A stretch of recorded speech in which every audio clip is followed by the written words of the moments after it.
Continuando con la explicación de los chicos de SMAT de octavo grado con mi asistente, vamos a explicar el siguiente tema que tiene que ver con el tercer criterio de congruencia de triángulo, chico.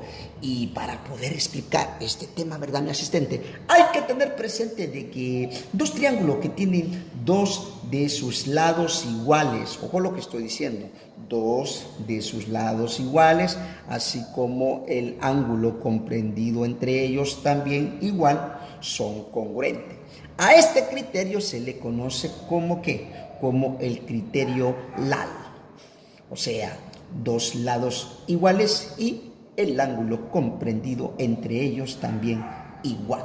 Y para poder explicar esto, pues como decía mi abuelito por ahí, cayendo el muerto, soltando el llanto, papá. Y en esta oportunidad, pues nos vamos a ir al grano, como decía también ahí mi abuelito, al buen salvadoreño.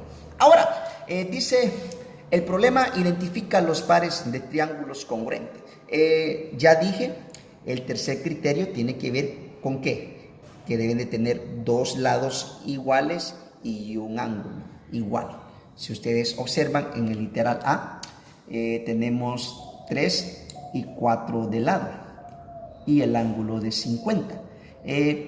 Veamos qué otro literal posee esta característica, como por ejemplo en el literal B tenemos 3, ahí lo tenemos, pero el otro lado es 5, entonces lo descartamos. Vamos con el literal C, tenemos 3, 3 y 4, 4, ahí lo tenemos. Pero el ángulo es de 60, ¿verdad, mi asistente? Lo vamos a descartar también, ¿verdad? En el literal D tenemos, ya dijimos que tenemos en el literal A 3, 4, entonces en el literal D tenemos 5, 4, lo descartamos. En el literal E tenemos, ¿qué? Aquí tenemos 3, 3, estamos bien, y 4, 4, estamos bien. Pero con el ángulo, ¿qué sucede? Bueno, tenemos 60 y 50, lo descartamos.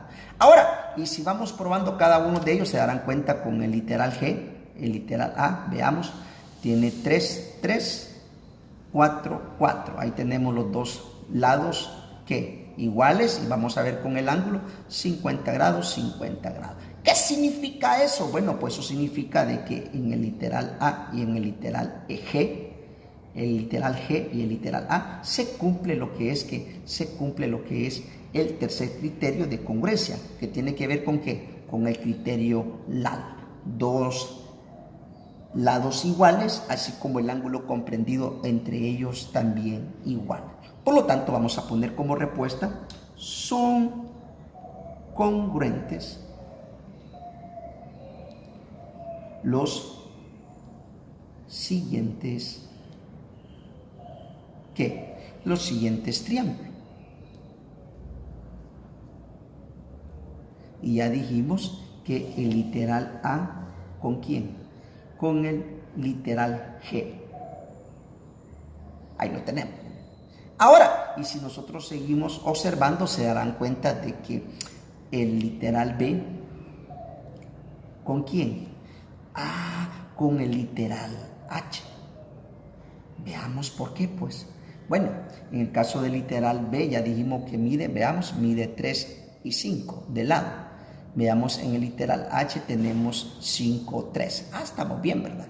Y si ustedes observan con los ángulos, tenemos aquí de 60 grados y también aquí tenemos de 60 grados. Se cumple lo que es el tercer criterio de congruencia.